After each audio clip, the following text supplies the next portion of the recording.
Estás por entrar a una nueva dimensión. Un lugar donde se rompen las fibras del tiempo. Donde la imaginación leva anclas y se adentra en los mares de la memoria. Estás a punto de abordar el barco de humo.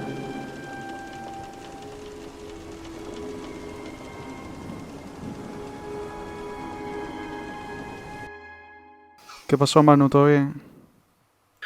Muy bien, muy grato. ¿Tú qué tal estás? Yo estoy bien, aquí por partida doble. ¿Te acuerdas de Jacobo 2-2?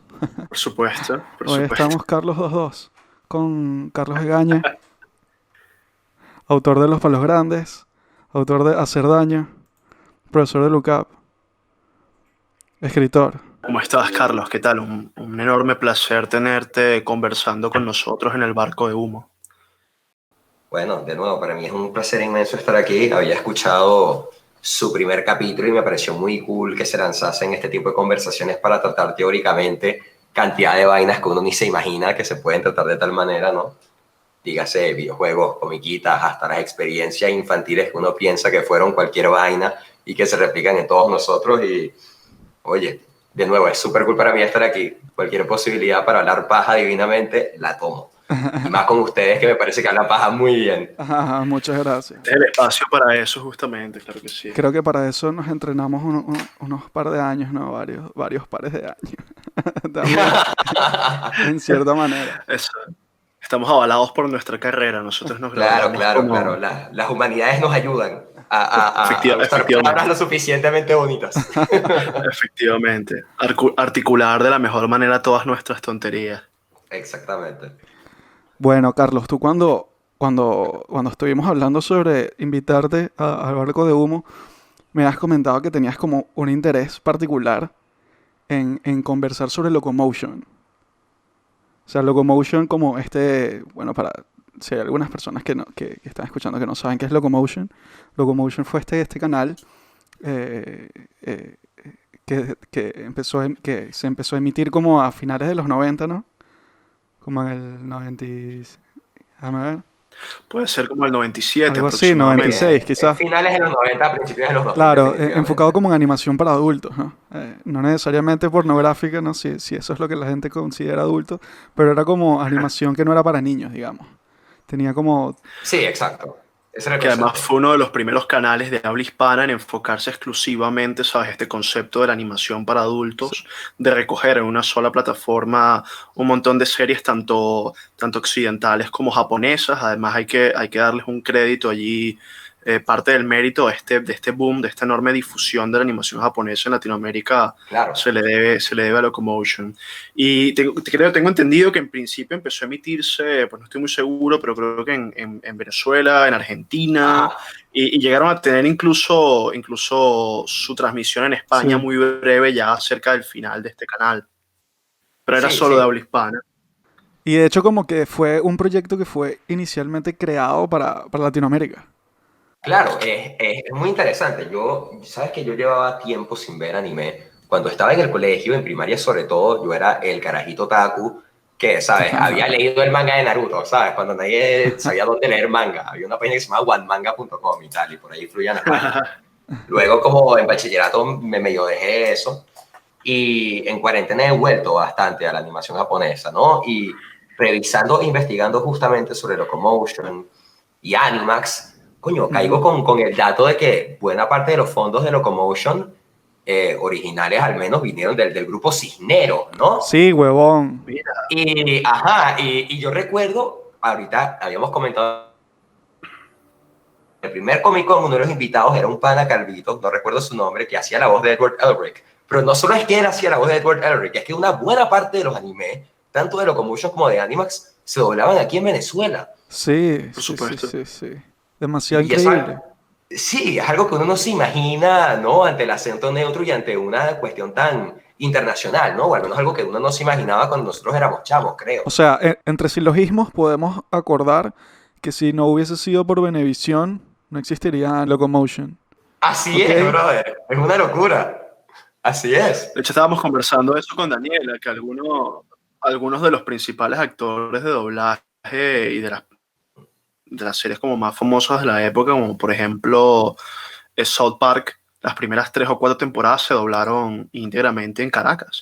Y muchas de las series de Nickelodeon también, ¿no? Al final, no sé si recuerdan cuando aparecía el logo como de Universal Studios, había una voz en off que decía doblado en Caracas, Venezuela. Ay, no me acuerdo. Sí, Pero sí. bueno, ojo, fíjate que esa asociación, si nos vamos a lo que comentó Carlos de Venevisión y Animax, tampoco es tan lejana, ¿no? Yo creo que seguramente todos los que estuvimos aquí vimos Dragon Ball Z o Saint Seiya por primera vez los fines de semana y las mañanas en Venevisión, ¿no? Los canales nacionales pasaban full animación japonesa también. Pero Televen, Sí, sí, Televen. Televen sobre todo. Yo no recuerdo Sí, sí. exactamente en qué canal, pero yo tengo la impresión de que en general pasaban comiquitas japonesas en todos lados. A mí me da risa Sí, cuando sí. veo que si video ensayos en YouTube y la gente y que, Doraemon, ¿sabes? The Japanese animation you never heard of. Y yo que sí, yo vi Doraemon en la televisión.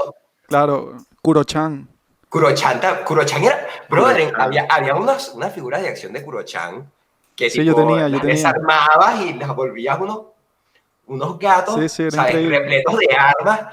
Increíble. Y hoy en día Kuro-chan es algo que casi no existe. Total. No, pero Fíjate fíjate que que estaba. los animes que daban perdón, que los animes que daban en Televen siempre eran como estos shonens, ¿no? Siempre era que era este arquetipo narrativo con el que de hecho estábamos hablando con Jacobo en este episodio que hicimos sobre los shonens. Ujú. Eran como estas series que por lo general eran para niños.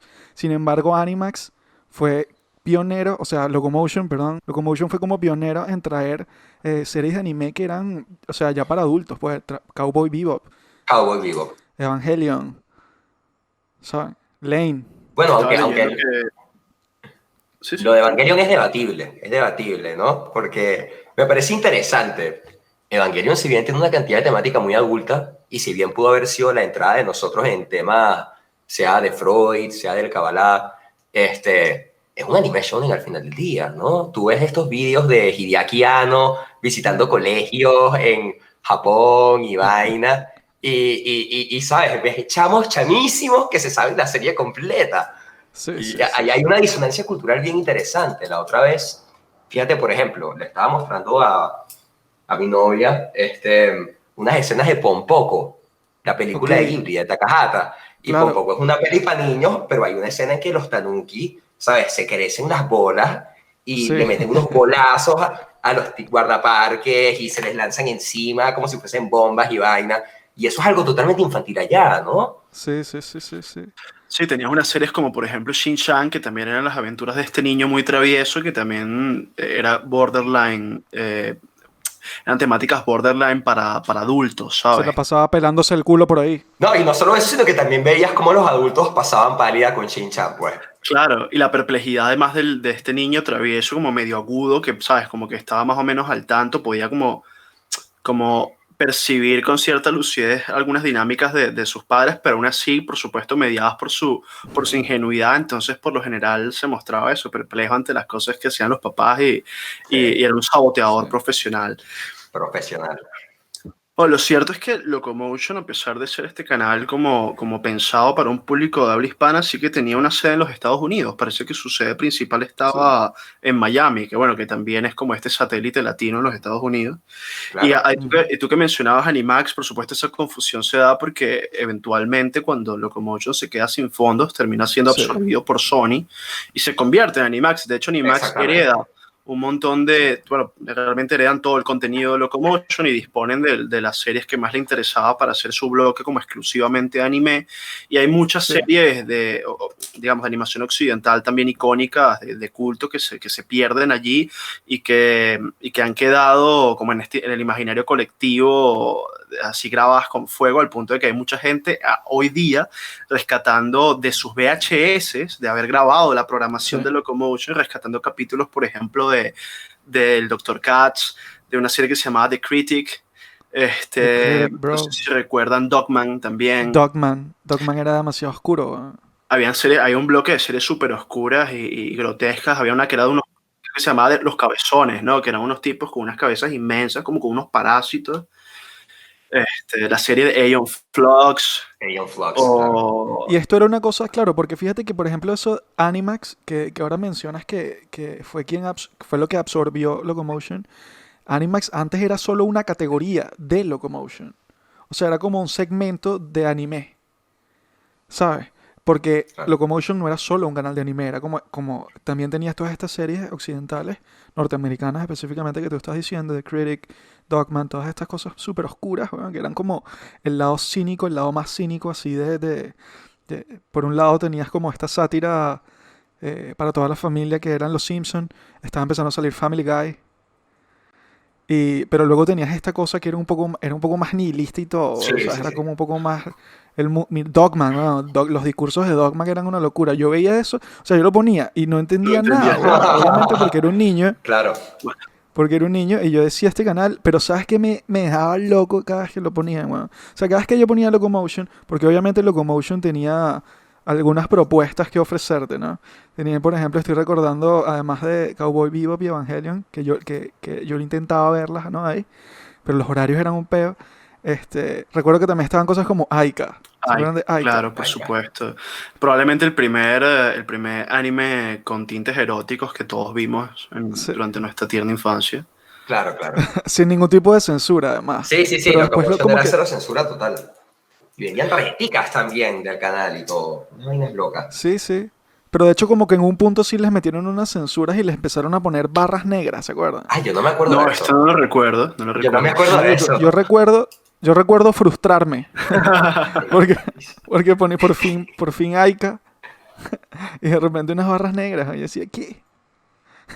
Había una serie también llamada Burn Up Exes, que eran como unas policías, era como un cuerpo de policías, donde, ¿sabes? También es esta misma dinámica de estas tomas como malintencionadas para que, tú sabes, se vieran los combates desde cierto ángulo muy Claro, específico, claro. ¿sabes? Había un centro de atención, pero cuando, ¿sabes? Qué sé yo, salían en topless los personajes, había una censura muy rara y muy discutible que consistía exclusivamente en borrarle los pezones, o sea, la tipa se quedaba en topless, pero no tenía pezones.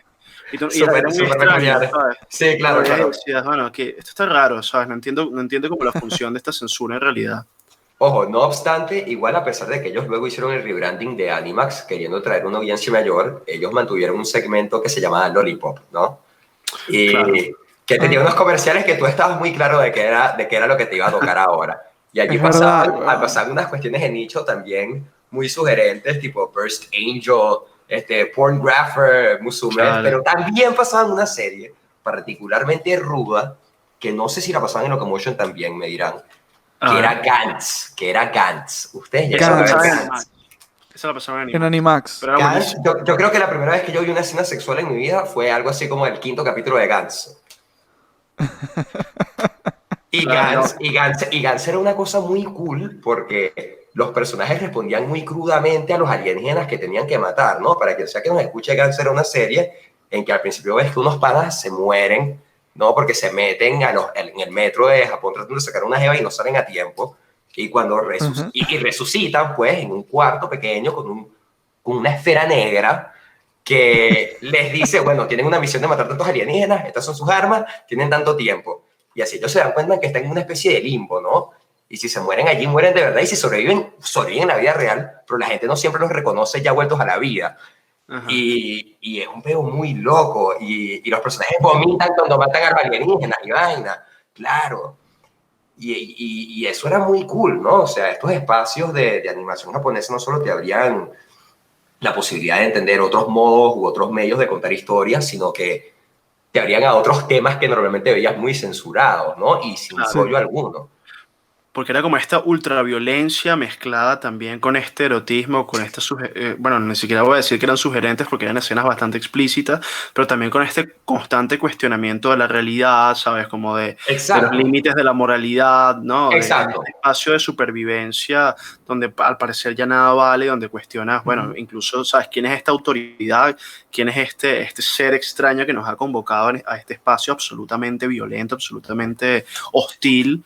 ¿Y por qué estamos aquí? ¿No? Sí. Y por Sí, supuesto ahí se da todas las reflexiones del protagonista, sus relaciones con los demás personajes, ¿sabes? Mediado Bueno, por la absoluta brevedad de las cosas, pues te puedes morir en la siguiente prueba y ya, y se acabó todo para ti. Claro. Y esto es algo que, esto que estás mencionando de forma abstracta es también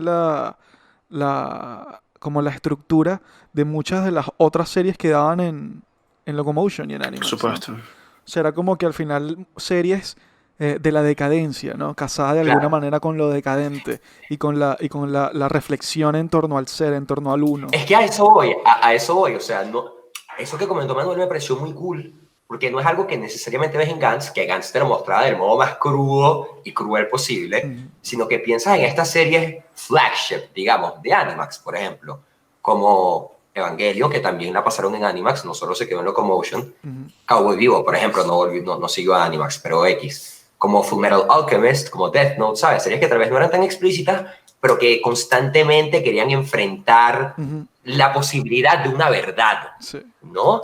sí. Y eso estaba muy cool, porque uno al menos en un entorno más conservador, como suele ser, creo yo, en general en Caracas, u occidental, como definitivamente lo es en Caracas en su mayoría, creo yo, esos temas no se tocaban tan frontalmente, o al menos no se le hablaba de esos temas tan frontalmente a un niño, ¿no? Claro. Ojo, Claro. también había muchos papás que no les encantaba que uno viese esos programas, Sí, ¿no? sí, Si se sí. enteraban Sin que duda. estabas viendo. Pero me parece que está bien cool como la televisión, digamos, como un formato en el que tú no creías que buscabas la información que te quería llegar, sino tenías una serie de canales fijos, también te ofrecía más posibilidades de dudar de ti. Sabes que tenemos todo este rollo con las redes sociales de si de verdad nos abren el espacio a conocer más o a conocer menos. Sí. Y hemos visto como últimamente al menos uno normalmente se mete más en cámaras de eco, ¿no? Donde toda la información que te llega por los algoritmos de estas páginas es lo que creen que te va a gustar. Sí. Coño, tú estabas en la televisión, tú veías tal y tal canal, que la ya ver esta vaina, ah, mira, ¿qué está pasando una comiquita? ¿Qué es esto? ¡Boom! Una cuestión oscura que jamás te hubieses imaginado, ¿no? Claro. Y allí uno también como que sopesa los avances de la tecnología en relación a cómo uno se formó. Claro, tampoco quiero ser antitecnológico o anti-redes sociales, pero creo que es interesante ver esa transición en nuestros tiempos. Sí lo es. Y que además eran unas series, o por lo menos, ¿sabes? Eran unas narrativas que tomaban muy en cuenta o estaban muy conscientes de esta transición, de este paso de la era analógica a la era digital, y también Claro. la problematizaban de una manera muy rica, ¿no? Carlos mencionaba hace un rato, por ejemplo, Serial Experiment Lane, que básicamente Sí, es eso, excelente. es la complejidad de nuestra entrada a la era digital, nuestra relación con los demás, ¿sabes? Cómo las relaciones interpersonales quedan mediadas por la pantalla o por lo digital. Y bueno, por ¿Cómo supuesto me también construyó una identidad ahora? Claro. cómo fluye exactamente, cómo se construye una identidad a partir de esto y hasta qué punto nuestra idea de quiénes somos termina disuelta en este mar de dígitos, ¿sabes? En dónde terminamos nosotros y en dónde comienza la tecnología. Sí. Sí, Que ¿sabes también qué? había sus series también romanticonas y sus series que también buscaban explorar como la complejidad de las relaciones interpersonales desde estas ópticas así como distópicas o como futuristas, y entre ellas había una novela, porque era una novela, a pesar de que fuera un anime, era una novelaza, además con un montón de temporadas, que era Saber Marionette J, ¿se acuerda? O bueno, Sí. Saber Marionette. Claro. Sí, sí, sí. Súper creepy, weón. O sea, yo veía esa serie y me sentía extraño, de pana. Ok. O sea, no sé si era que me sentía como perdido o si como que todo el ambiente y porque todo lo que pasaba siempre era triste, weón. Todos los Claro, episodios pero porque era una novela, o sea, Sí, weón, o sea, todos los episodios eran tristeza, weón, ¿sabes?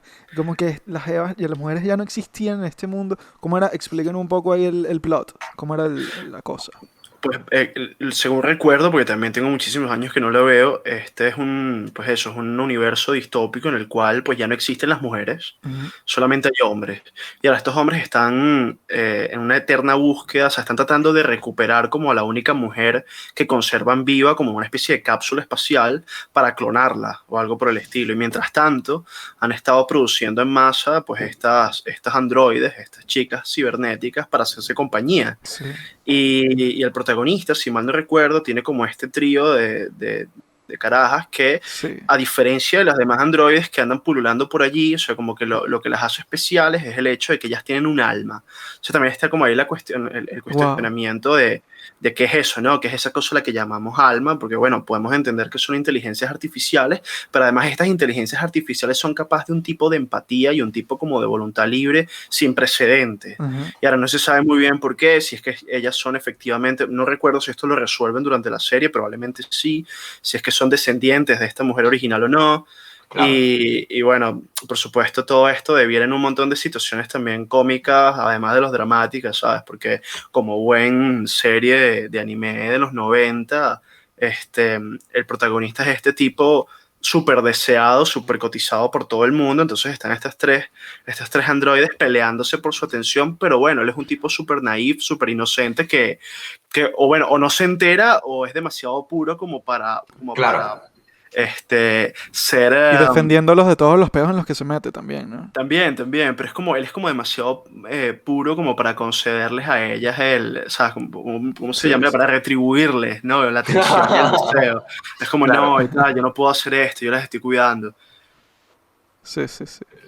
No, bueno, y tenías, en Animax al menos también tenías otra que mezclaba ambas cuestiones, ¿no? Tenías Saikano, no sé si recuerdan esa serie. Ah, me suena Era- mucho. Saikano era Saikano como una...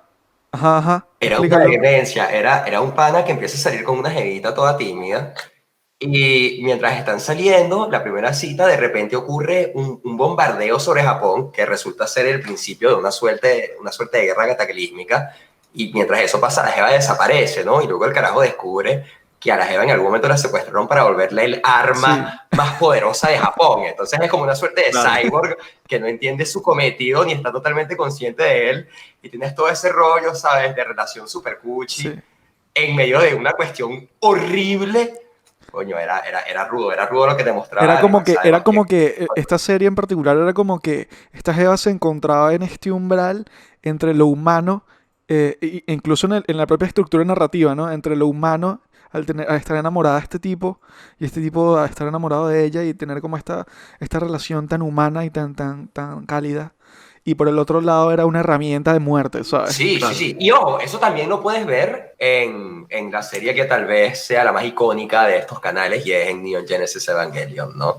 Claro, Yo creo que sí, de sin Evangelion duda. podemos guindarnos a hablar un buen rato porque creo que Evangelion fue el despertar en muchos nosotros en tanto el agnosticismo o el ateísmo, en tanto el psicoanálisis, como comenté antes, en tanto muchísimas otras cuestiones. Y creo Hermano, que yo creo que yo decidí estudiar filosofía porque vi Evangelion en un punto de mi vida. O sea, así mismo. me lo creo totalmente. Eso y la frase, la legendaria frase de Mewtwo, no sé si ya dije esto, lo voy a decir de nuevo. A ver, Es ¿cuál es? posible. En la película de Pokémon, weón, que es cuando está, porque Mewtwo tiene este pedo de que es un clon, weón. Entonces Claro. él no sabe cuál es su propósito. Y él llega a comprender en esta película que su propósito es lo que él decida que es su propósito. Claro, una cuestión muy Claro. esencialista, ¿no? Claro. Sartre, ¿no? Nosotros somos Sí, lo sí, que sí, Súper. somos lo que hacemos, claro, claro. O sea, Pokémon Sartre, weón. Pokémon Sí. Sartre. Marico, y después vi Evangelion, weón. ¿Y qué? Y después vi Lane, marico, ¿y qué? Claro, Sabes claro. que ¿Sabes? hay muchas acusaciones a Evangelion de que, sabes, en el gran esquema de las cosas no es sino un gran cóctel de Fox symbolism, que es básicamente decir que todas estas referencias a lo simbólico, a lo cabalístico, como decías muy bien, Carlos, están allí de manera como arbitraria, ¿sabes? Están allí para hacer parecer que la serie es más profunda de Sí. lo que es. Pero yo creo que esto es una acusación sin fundamento. ¿Sabes? Carlos Sí, hablaba sí. de que Evangelion lo llevó a estudiar filosofía y yo recuerdo que durante mucho tiempo tuvimos esta discusión sobre el proyecto de instrumentalización humana de Seal y de cómo, ¿sabes? Esta aspiración por reducir o por desaparecer el espectro de lo individual en esta especie como de masa uniforme, esta uniformidad como cósmica que viene, bueno, esto es un spoiler, bueno, no vamos a omitir el spoiler por si hay todavía gente por ahí que no ha visto Evangelion, ¿no? Y Pero si que, no bueno, la que han es visto, parte véanla ya. véanla ahora mismo, ¿no? Pero sabes que están estos tipos detrás de estos como tótems, estas como pantallas oscuras, esta especie Claro, como de claro, corte claro. de genios malignos que están como tramando algo y que en última instancia su objetivo es este, ¿no? Es este proyecto de instrumentalización humana. Y hablábamos Sí. sobre cómo la serie aborda justamente el tema de de lo único, o sea, que también son temas del cristianismo, ¿no? Muy bien canalizados, es decir, Claro. no están puestos allí como de manera aleatoria. Y estas consideraciones sobre lo individual, sobre los traumas y el juego entre expectativas que tienen estos personajes de sí mismos y de los demás, las carencias afectivas, o sea, el trauma de ser unos adolescentes en este escenario también absolutamente distópico, en el que se les exige a ellos más de lo que realmente están capacitados para dar y para Sí. siquiera asimilar, para pensar. Y Los niveles de estrés a los que son sometidos los personajes, weón. sí, Claro. por supuesto. Genial. Pues fíjate que, Manuel, hablas eso del Fox Symbolism por la arbitrariedad de lo simbólico, que se le ha criticado a Evangelion, y en realidad yo creo que si vemos la historia de nuestra literatura o de nuestro cine, el simbolismo siempre ha sido en mayor o menor medida arbitrario, ¿no? Nunca se saca totalmente la carga de sentido de lo que se referencia cuando le aplicas a algo, ¿no? Sí. Y siempre uno tiene un sentido muy estético de por qué lo está metiendo allí. Tal vez en Evangelion hay momentos donde uno ve la cosa como que, ajá, pero no tenía que llamarse ángeles, pero Claro. tú dices, coño, pero el hecho de que los monstruos se llamen ángeles sea totalmente fiel a su rol en un texto bíblico, ¿no? Te hace pensar varias cosas, y ya el hecho Sí. de que te genere preguntas buenas, creo que para mí basta para que se use el símbolo. Sí, Por sí, supuesto. totalmente. No termina de ser gratuito nunca, porque justamente el remanente de interpretaciones para lo que eso se presta es amplísimo y da igual Sí. si fue intencional o no. O sea, así Claro, jugamos también la está poesía, ¿no? totalmente igual. Es totalmente indiferente si la persona que creó esto, que pensó esta historia, lo colocó allí deliberadamente, o si simplemente la cosa es tan magnífica que está abierta pues a que lo interpretemos todos y a que lo discutamos como lo estamos haciendo ahora. Sí. Creo que eso es lo mejor, ese es el mejor resultado posible. Totalmente Sí. de acuerdo. Y además que Evangelion, ahora que estabas nombrando de Los Ángeles, yo creo que en la mayoría del material simbólico de Evangelion está muy bien justificado de forma narrativa. O sea, creo que todos los temas son de alguna manera están bien desarrollados, pues. O sea, por ejemplo, tienes todo el asunto psicoanalítico y junguiano en los personajes. Que eso se trabaja de forma narrativa. ¿Sabes? Todo el asunto religioso y de cómo tú te relacionas con estas entidades que sobrepasan lo humano, Claro. también está justificado. Que es la O sea, experiencia y de lo tiene sublime. Claro. Claro. Y de lo religioso. No, pero me gusta mucho eso de lo sublime, porque creo que en Evangelion lo ves muy claro, ¿no? Lo sublime, según Hume, a menos como nosotros estudiantes de humanidades lo entendemos, en oposición a lo bello, no es aquello que podemos comprender en su perfección y por ello nos agrada, sino es aquello que nos sobrepasa y nos hace sentir minúsculos, ¿no? Es decir, lo sublime no es necesariamente una experiencia placentera. No, en absoluto. Y en Evangelion eso está plasmado, pero excelentemente. Aquello que desborda tu cognitividad y también incluso tu sensibilidad, que es lo que le sucede a todos estos personajes constantemente en crisis. Lo que te pone en riesgo. Claro. Lo que te pone en riesgo, ¿sabes? En un riesgo imposible. Claro. ¿Sabes? Y me encanta precisamente lo que comentaba Carlos Iván antes de cómo notas que los personajes sienten esa presión, ¿no? Justamente lo que uno pudiese criticar en la mayoría de los animes shonen, digo, es el hecho de que los protagonistas estén siempre tan dispuestos a caerse a coñazos por todo. Exacto. Y es como, ajá, pero ten miedo en algún momento. Aquí te lo llevan al otro extremo. Me parece que igual eso es increíble. Aunque eso me lleva a otro punto que me parece que estaría por comentar. Y es que, aunque tú ves que en Shinji y en estos otros personajes haya como consecuencias muy claras del rollo en que se esté metiendo, Evangelion no viola una ley que se suele dar en muchos animes shonen, y a mí me frustra mucho. Y es la ley de que el protagonista es una suerte de elegido, ¿no? Así muy a la tragedia griega. Muchas veces tú en los animes shonen ves, no es que el protagonista se entrena terriblemente para ser más grande, sí lo hace, ¿no? Nadie puede olvidar nunca a Goku, ¿sabes? Haciendo planchas bajo infinitos tonos de gravedad. Pero normalmente en los animes shonen los personajes son elegidos de algún modo, porque es el que tiene a tal monstruo por dentro, o es el que fue hijo de no sé quién de hace años. Y eso es algo que a mí me frustra mucho en particular de varios animes shonen. No sé si han pensado en eso o qué les parece, pero creo que cuando esa cosa se hace tan evidente, hay un ejercicio de distanciamiento que no me parece genial. No sé. Y fíjate que es curioso porque justamente esto que describes, ¿no? Esta vulnerabilidad de Shinji, ¿no? Como protagonista, porque es evidentemente el protagonista del anime, a pesar de que realmente esté tan bien escrito, esté también llevado al relato, que que hay suficientes focos para todos y al final todos son importantes en el desarrollo de la narrativa.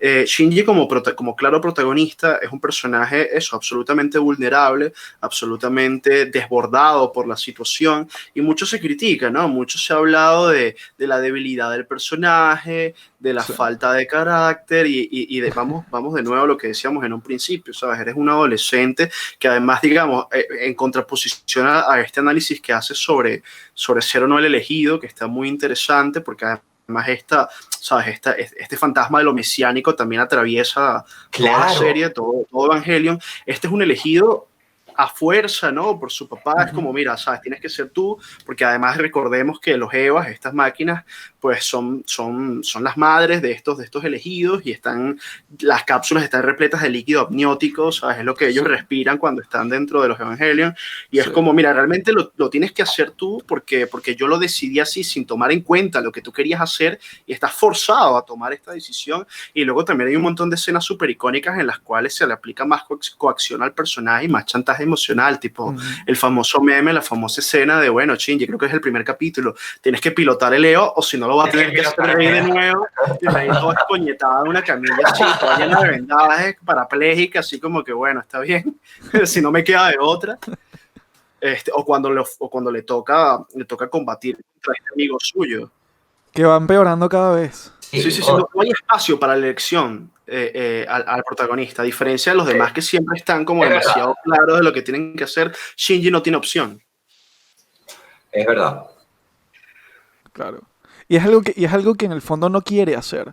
Por lo general en los otros anime shonen, por lo menos en otros anime shonen, los personajes principales siempre tienen como un propósito y siempre quieren ser el protector de todos los demás personajes, no el protector del mundo, quien va a salvar el mundo, que es como todo esto mesiánico que estabas tú hablando, claro, Manu. Pero bueno, sí, entonces aquí en este caso ya no es así, ¿no? Aquí Shinji es un bicho que está en las últimas, ¿sabes? Claro, y que además en algún momento de la serie tiene la opción de elegir, ¿sabes? Tiene como la potestad de ser justamente juez y verdugo, de ser bueno, eso, quien decide el desenlace de la historia y la manera como lo decide, ¿sabes? Los resortes de su motivación siguen siendo sumamente confusos, siguen siendo sumamente caprichosos, como no podrían ser de otra manera. Y yo creo que hay que juzgar al personaje, hay que juzgar la construcción de este personaje en esa misma óptica. Y ¿sabes? En ese sentido, digamos, para lo que requiere la historia y en lo que se enfoca, es perfecto. O sea, digamos, es el protagonista perfecto para esta serie. Tipo, ponerlo de otra forma habría sido, bueno, que también hay otras series de Gainax, que son los productores de Evangelion, que sí se amoldan a estos otros tropos, ¿no? Por ejemplo, tienes el caso de Tengen Toppa Gurren Lagann, gran serie, otro anime de mechas, que es justamente lo contrario a Evangelion, ¿no? Es el anti-Evangelion, así siempre se lo vendo a la gente. Trata de ser sobrio, trata de ser como lo más realista posible, lo más crudo. Es como bueno, Dostoyevsky anime. Y en este caso esto otro es como todo lo contrario. Es como vamos a explotar, ¿sabes? Todos estos tropos, todos estos lugares comunes de esta serie y llevarlo a su máxima representación. Y aquí los héroes, bueno, son unos tipos que si no están decididos, son convencidos a punta de coñazo de ser el tipo más decidido del mundo. Y además esta alegoría, porque no sé si lo recuerdan, no sé si todos han visto esta serie, pero para los que no, hay un montón de referencias a un taladro, ¿sabes? El protagonista. Yo no la vi. Un tipo con un taladro y claro, la imagen fálica no puede ser más evidente. Es como, bueno, penetra los cielos con tu taladro, ya está. Sí, literalmente. Es el tipo del taladro gigante. Shinji no es el tipo del taladro gigante. No tiene por qué serlo. Me encanta que menciones Gurren Lagann, ¿no? Porque en efecto es el anti-Evangelion. Y la gente que hizo Gurren Lagann sabía que estaba haciendo el anti-Evangelion. Gurren Lagann también lo produjo Gainax, que es el mismo estudio de anime, ¿no? Y Gurren Lagann tiene además otra cosa genial. Dos cosas geniales que quiero comentar. Por un lado, el hecho de que los panas son tan pilas, los que hicieron la serie, que ellos te enganchan como con toda la bobería, pero al final ellos hacen que tú como espectador te tomes la bobería en serio y al final, bueno, tienes unas peleas en unos niveles literalmente intergalácticos que tú lloras, ¿no? Claro, es súper conmovedor al final. Es increíble. Súper conmovedor. Y hay una frase que menciona uno de los personajes que tú crees que va a ser el principal de la serie, pero tal vez no tanto, Camina, que... Sí, hasta ahí lo dejo. Que le dice a Simón, que es el otro protagonista, tipo, no creas en ti, que no crees en ti. Cree en mí, que cree en ti. Y a mí esa me marcó de por vida. Suena muy estúpido, pero la verdad es que me parece que es muy bello. Y eso es algo que, pensando en lo que había dicho Carlos Iván antes de Mewtwo también, está bien interesante. Hay pequeños comentarios o partes de diálogos que uno lee en anime o en videojuegos de chamo que piensan en el momento y que, qué cool. Y ese qué cool se vuelve más o menos mantra de vida, ¿no? O se vuelven preguntas importantes. En Castlevania, por ejemplo, en Castlevania Symphony of the Night, hay una escena famosa de la cual se burlan constantemente por el voice acting, ¿no? Que no es el mejor. Es un juego de Castlevania para el PlayStation 1 que fue en su momento muy importante. Buenísimo. Y es cuando Drácula agarra y le dice a Richter Belmont, "What is a man? A miserable pile of secrets", ¿no? A miserable pile of secrets. Y tira la copa. Y a mí esa frase me marcó de chavo, man, y hasta el día de hoy lo pienso, ¿no? What is a man? A miserable pile of secrets. Hay poesía allí. Sí, por más de que en el momento la manera en que vociferan la cuestión es como incómoda. Además, más allá como de la construcción de la frase, te lo está diciendo Drácula. ¡Claro! ¿Sabes? Es alguien que trasciende la condición de lo humano. Entonces lo ve desde arriba. ¡Claro! Y es el villano, ¿entiendes? Diciéndote esa verdad en tu cara, ¿no? Sí. Lo ves en hay momentos más gallos, por ejemplo. En Pokémon, en Golden Silver, segunda generación, cuando llegas al Elite Four, ¿sabes? Las últimas personas con quienes tienes que batallar antes de pasar el juego, hay uno de los miembros que se llama Karen, ¿no? Que usa puros Pokémon tipo puro. Y la jeva te dice algo así como strong Pokémon, weak Pokémon, that is the only selfish perception of the people. Algo por el estilo. Claro. Que eso también ha trascendido muchísimo, ¿no? Y en el momento uno es que, sí, qué idiota es, pero luego cuando vuelves a los juegos o cuando piensas en tu día a día, uno la verdad es que no anda eligiendo siempre por strong Pokémon o weak Pokémon. Y en ese sentido también, discúlpeme si estoy un poco all over the place, ¿no? Pero en ese sentido también hay otro tema que me parece interesante, y aquí hago un poco de reflexión biográfica. Yo estoy en un colegio de puros hombres, del Opus Dei, los videojuegos eran mi escape o mi día hasta que conocí el mundo fuera de la burbuja, y de cierto modo los dejé, pero en ese momento lo vi, y ahorita que he vuelto a jugar varias cosas, ¿no? A partir de la cuarentena, y en ese momento creo que lo agradezco y todo, he sentido que la vida real, de cierto modo, uno la modela a partir de cómo entiende los videojuegos, ¿no? El pana que juega muchos RPGs puede ver su alrededor como un mundo que, bueno, aquí tengo que subir un poquito esto, tengo que subir tal, aquí subo de nivel aquí, es el stat que estoy incrementando. Y esa confluencia entre estas cuestiones que en nuestra infancia muy claramente se tomaban como juegos o cosas de niños y que hoy en día creo que se dudan más, pues nos han afectado, ¿no? Fíjate que tú mencionabas cuando estamos hablando de frases legendarias, frases icónicas, me quedé con dos ideas. La una es que justamente Full Metal Alchemist, que es otra serie que juega mucho la ley de la equivalencia del intercambio, brother, eso es algo que nunca olvidas, que además tú lo decía también Carlos Iván, decía lo de ser Drácula, ¿no? Y estar por encima de la condición humana y juzgarla desde allí. Estos son estos chamitos que no están por encima de la condición humana, pero se dan cuenta de lo irremediablemente humanos que son cuando intentando ir por encima de sus limitaciones, ¿no? Y como jugar a ser dioses, a pesar de utilizar este cliché, pero bueno. O sea, todo les sale tan mal, todo les sale tan torcidos que a partir de ese momento su vida se convierte en una tragedia aún mayor. Y es toda esta búsqueda por tratar de entender, en última instancia, que esos asideros metafísicos a los cuales se pliegan ellos, en los cuales confían en su misma labor como alquimistas, porque, ¿sabes? Son estos tipos cuya labor vital es trabajar con lo que es el mundo, ¿sabes? Es moldear el mundo a voluntad libertad y transformarlo en cosas útiles para ellos. Y entonces está como esta idea de que el mundo tiene una respuesta para ellas, que hay algo que está de trasfondo, que justifica todo lo demás. Entonces tienes este recordatorio en todos los episodios de nuevo, como un mantra repitiéndolo para sí mismos, que bueno, que para obtener algún valor tienes que dar otro de un valor equivalente a cambio. Y a medida que va avanzando la serie, ellos se van dando cuenta de que ni siquiera esto es tan seguro, esta máxima, ¿no? Este aforismo al que ellos se aferran con tanta esperanza, al final termina también deshaciéndose en sus propias manos y se dan cuenta de que no hay una voz que responde al otro lado cuando ellos hacen su llamado desesperado, de que no hay nada que responda y que en última instancia los únicos que pueden responder por esto son ellos mismos.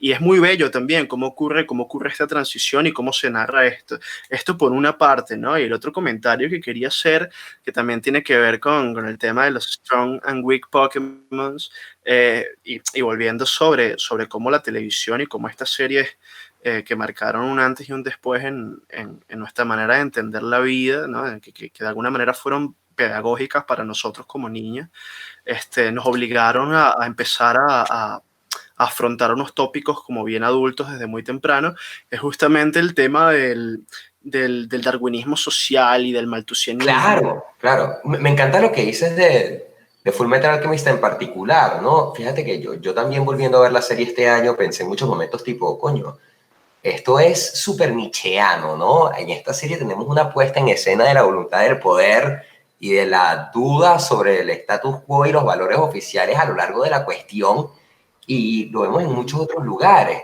Ahora, sobre Fullmetal Alchemist, voy a tomar mi momento to geek out y comentar que a mí me parece que aunque la serie, el anime original no está totalmente basado en el manga, me parece que es mucho mejor que Brotherhood. ¿Te parece que es mejor? Ok, esto es una conversación interesante. El original me parece mucho mejor porque, por un lado, y esto es algo que está muy claro, en Brotherhood, como la primera parte de la serie te la cortan muchísimo, ¿no? No duele tanto la muerte de... Es decir, por otro lado, tampoco ves los afectos importantes primeros y primarios que se dan con los personajes, ¿no?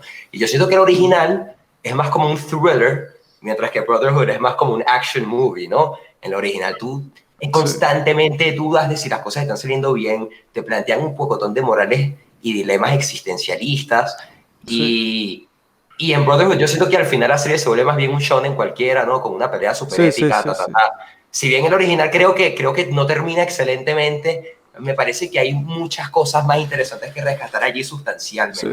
Y la música del original también me parece mejor. Sí, es mucho mejor. Nada como Asian Generation con ese último open. O la canción que tenían en ruso, que era increíble. Que era Bracha. Buenísima. Increíble. Cada vez que los hermanos tienen un enfrentamiento empieza el yo creo que se debe más que todo a que como no tenían la historia terminada cuando estaban haciendo, o sea, no tenían el manga terminado cuando estaban haciendo la primera serie, eso les dio como que digamos que los condujo a interesarse un poco más por desarrollar a los personajes que mostrarte plot points, ¿sabes? Claro. Mientras tanto en Brotherhood ya estaba completo, entonces bueno, ahora sí tenemos la historia completa, ahora sí es plot point, ¿sabes? Te vamos a contar como todo es que ese es el problema, o sea, yo creo que las dos se complementan muy bien, porque una te muestra como un aspecto un poco más interno y la otra te muestra como el aspecto político y externo de todo este mundo, ¿no? De todo este aparato fantástico, ¿no? Y político, porque además, o sea, en la segunda... Mientras que la primera es una cosa mucho más espiritual, una cosa un poco más introspectiva y filosófica, si se quiere. La segunda tiene un poco más de aspecto militar y sociológico. Sí.